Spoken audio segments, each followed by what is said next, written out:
नमस्कार दर्शकों, मैं हूं आदित्य सिंह। मेरे साथ आप सभी देख रहे हैं नेशन नाव 9। इस वक्त मैं विरार पूर्व के गोपचर पाड़ा परिसर में उपस्थित हूं। ये वही परिसर है कब्रिस्तान से जुड़ा हुआ। इस परिसर को रामू कंपाउंड कहते हैं, जहां पर कुछ महीनों पहले एक स्लैब गिरा था जिसमें एक महिला की मृत्यु हो गई थी। उसके बच्चे अनाथ हो गए थे। अभी ये अंडर रिपेयरिंग है, इसका रिपेयर हो रहा है। उस समय यहाँ पर अधिकारी है यहाँ के स्थानीय, वो लोग पहुंचे हुए थे। गिल्सन गोंजाल्विस यहाँ पर पहुंचे हुए थे। उनकी जानकारी में एक बात लाई गई थी कि इसी से सटा हुआ ये इमारत जो है बनाया जा रहा है। इस पर आखिर आपकी नजर क्यों नहीं पहुंच रही है, जहां आने जाने का कोई रास्ता नहीं है। नियमों को ताक पर रखकर ये इमारत पूरी तरीके से बनाई जा रही है। आखिरकार इस पर समय रहते कार्यवाही क्यों नहीं की जा रही है? अगर अभी इस पर कार्यवाही की गई तो वो मासूम, वो गरीब यहाँ पर फंसेंगे नहीं, जो घर लेने के बाद में फंस जाते हैं। तमाम असुविधाओं के अभाव में वो अपनी जिंदगी जीने को मजबूर हो जाते हैं। जानकारी के मुताबिक इस इमारत में लिफ्ट भी बनाया गया है। निश्चित तौर पर जो नीचे से ऊपर जाएंगे फ्लोर की तरफ, उन्हें सहूलियत होगी, लेकिन सबसे बड़ी जो दुविधा यहाँ पर होगी, यहाँ पर लोग जाएंगे कैसे? यहाँ पर आने जाने का कोई रास्ता नहीं है। बिल्कुल सटी हुई सारी इमारतें हैं। सटी हुई इमारतों के चलते शहर में किस तरह की दुर्घटनाएं सामने आ रही हैं आए दिन, वो निश्चित तौर पर आप सभी देख रहे हैं कि लोगों को अपनी जान गंवानी पड़ रही है। क्या लोगों की जान इतनी सस्ती है कि इस तरीके से जो बिल्डर्स है वो अवैध इमारतों को बनाते हैं, किसी भी पहलुओं को ध्यान नहीं देते हैं? वहां पर एम्बुलेंस कैसे पहुंचेगी? वहां पर फायर ब्रिगेड की गाड़ी कैसे पहुंचेगी? आपातकाल में तत्कालीन सुविधाएं मुहैया कराई जाती है, वो सब राहत और प्रबंधन के लिए वो सब कैसे पहुंचाई जाएंगी? अभी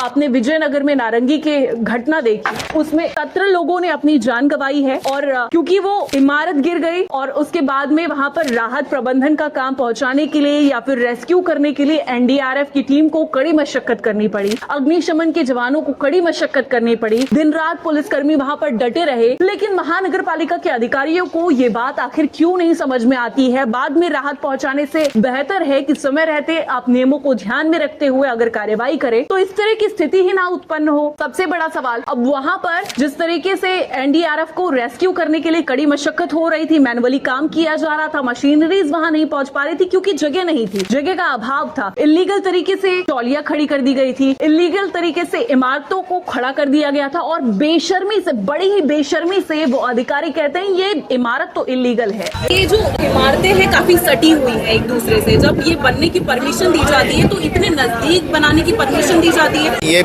इमारत को परमिशन बनाने की दी नहीं थी, तो कार्यवाही क्यों नहीं की गई? ऐसे कार्रवाई करने का अलग पार्ट है, आप मिक्स मत करो। इससे पहले आपने देखा होगा नालासोपारा पूर्व के अलकापुरी में जब इमारत गिरी, इमारतें एक दूसरे से काफी सटी हुई थी, जिसके चलते एक इमारत के गिरने के चलते दूसरी इमारत पर भी धोखा आ गया कि उसे भी गिराना पड़ा। ऐसे में कई लोगों की जान वो जोखिम में आती है, उनकी जमा की हुई कमाई पूंजी जोखिम में आती है, उनका घर बार उनसे छिन जाता है, उनका आशियाना उनसे छिन जाता है। निश्चित तौर पर यह दुविधा उनके लिए होती है, लेकिन उन अधिकारियों को फिर भी सबक नहीं मिलता जो अंडर द टेबल लेकर इस तरह की इमारतों को बनने देते हैं। ये सही समय है इस इमारत को तोड़ने का। ये और भी ज्यादा सही समय इसलिए है क्योंकि ये इमारत पूरी तरीके से लगभग बनकर तैयार हो चुकी है। अभी भी इस पर काम किया जा रहा है, लेकिन अभी इसमें लोग रहने के लिए नहीं आए हैं। तब दुविधा होगी जब लोग इसमें रहने के लिए आ जाएंगे। तब अगर इस तरह की कोई स्थिति यहाँ पर उत्पन्न होती है तो आखिरकार इस समस्या का समाधान कैसे निकाला जाएगा? समय रहते अगर कार्यवाही इस पर नहीं की गई तो निश्चित तौर पर यह बड़ी दुविधाजनक स्थिति उत्पन्न हो सकती है। इसी के साथ में जिस तरीके से लगातार भूतकाल के भूत को निकाला जा रहा है कि 15 साल पुरानी इमारतें, 20 साल